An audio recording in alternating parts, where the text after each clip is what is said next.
and thank you for watching Kaluna Creations. In this video I'm going to be showing you how to make a reversible fabric placemat, like this one. And it also matches the funky little coasters that I've got another video for as well. Now this is a lovely easy tutorial, so if you are a complete beginner, this is a great one to start on to give you some confidence to move on to one of the other ones. Now if you are a complete beginner, I have done you a separate tutorial that shows you what equipment that you're going to be needing if you'd like to follow that link. Although if you are looking on a mobile, I'm not sure that that one works. So if you have a look down in the How to Make Funky Fabric Items playlist, it is in there, okay. Now I'm going to be using old exhibition fabric just because I love recycling, and if you can use old fabric, that would be fantastic. Now for this one, you could be using anything hard wearing that is washable, because that's the thing, if you're going to get food and things on these, then it's going to be very much easier for you just to pop it in the washing machine. So definitely go for something that is machine washable, but a little bit more hard wearing as well, okay. So if you'd like to keep watching, I'll let you know what fabric measurements you're going to be needing. Now the fabric measurements for this one don't really matter a huge amount because you can make them whatever shape you like. Traditionally you go for a more rectangular shape, but because I'm using old exhibition fabric like normal, doing my recycling, this has got this lovely square pattern on it. So I've decided to stick with the squares and go square myself. So mine is 34 centimetres this way by 34 centimetres this way. And you're going to be needing two pieces. So whatever size you've gone for on the top piece, you need to match that on the bottom. So again, I've got 34 going this way by 34 going this way. Right, if you'd like to keep watching, I'll show you what you need to do.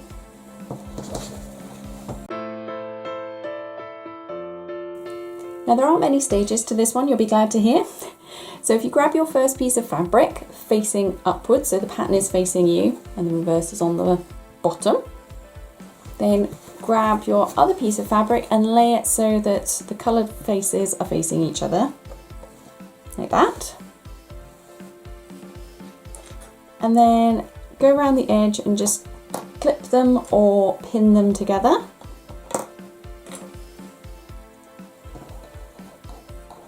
Like this, go all the way around. I'll just put one there and one there, just to show you. You probably want to do it in a few more places than that when you're doing it yourself, but just for speed, I'll done it in a few places. Now what you want to do is start here, go forwards, backwards, and then go all the way around, just a press a foot width like normal, all the way around the edge, and then when you get to here, go forwards, backwards here. So we're going to leave a gap here so that we can still pull it all through. So I'll just go and do that and then I'll show you what to do next.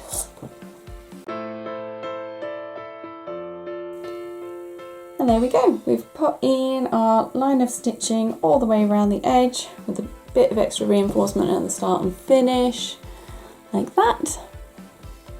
So before we turn it out, what we need to do is just cut the corners, just so that it'll turn out to a nice corner. So we literally just take some scissors and chop like that. And do that to all four corners.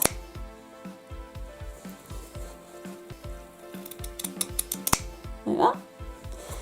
Last one. Try and fold that down so you can see a bit better.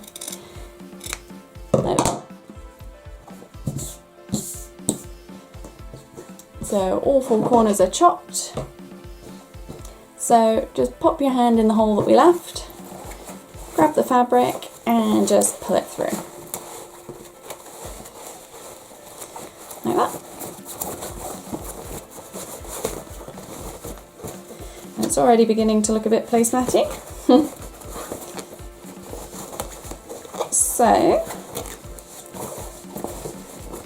what you want to do is really push out these corners so that you end up with a nice point. And you can do that with your finger, you can do that with a cocktail stick or a pencil, but if you just push it out like that and then give it a bit of a roll, and it'll give it a nice point. Now just do that to all four corners, and then take it across to your ironing board and press it all nice and flat. And then once you've done that, you can put in your top stitching, but I'll show you what to do then. All right, so I'm just going to do the same to mine, and then I'll show you how to put in our top stitching. There we go, nice and flat with nice pointy corners. So what we're going to do now is just close up this gap that we've got here by putting in a line of top stitching. Now what I'll be doing, if you just go slightly above the hole, so over here, and just go all the way along the edge like that, about 5mm in from the edge, so a presser foot width, just so we make sure we catch this fabric here, it's not going to open up again.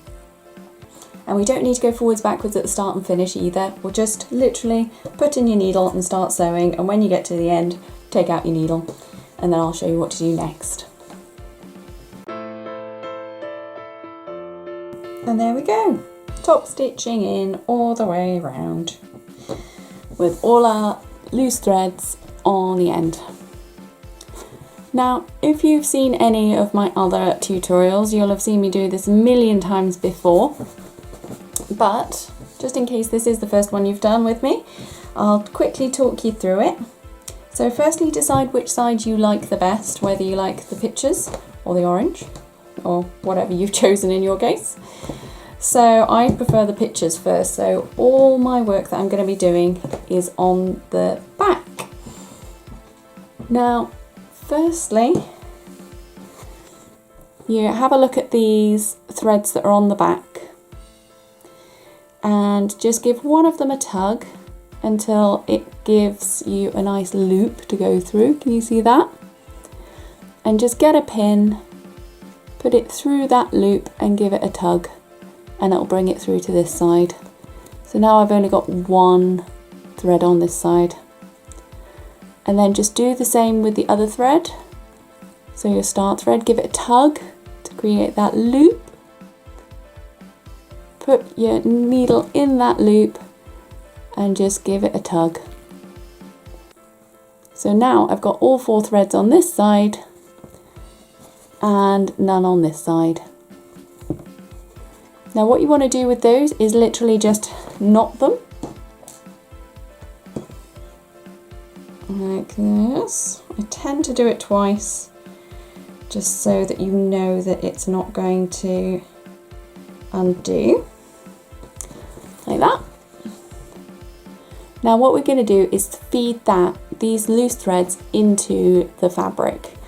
Now you don't have to do this, you can just trim it at this stage if you don't want to, but I like to poke them in just so that you don't end up with any dangly threads then. So I'm just going to put the needle through and then I will come back. So there we go. I've got all four threads onto the needle and poked it through into the orange part of my fabric, so the back fabric. So it means that you can't see the needle on this side at all, it's gone inside that pocket. And what we want to do is just tug all of these through, like that. Doesn't normally work that easily. And just give it a nice tug so that you can't see the threads at all.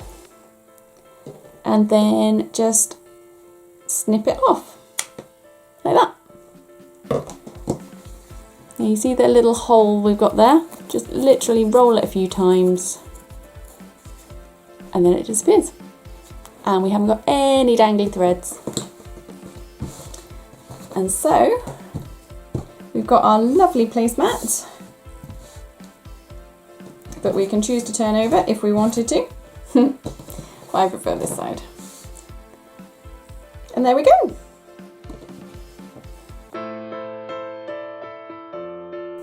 And there we go, we're finished. Looks really cool, doesn't it? Now if you do particularly love this placemat and you need it in your life, or the one I showed you earlier, this one, or any of these, I've got lots, this one and this one, with lots of different designs. Last one. Or even the coasters that go with them, these little bad boys. They are all available to buy on my website. I have put the web address in the description below for you, so it's nice and easy to find, alright. Now if you did enjoy this video, please do like and subscribe. That way every time I put on a new video, then hopefully it'll inspire you to turn some of your old fabric into something new. Fingers crossed I'll see you again soon.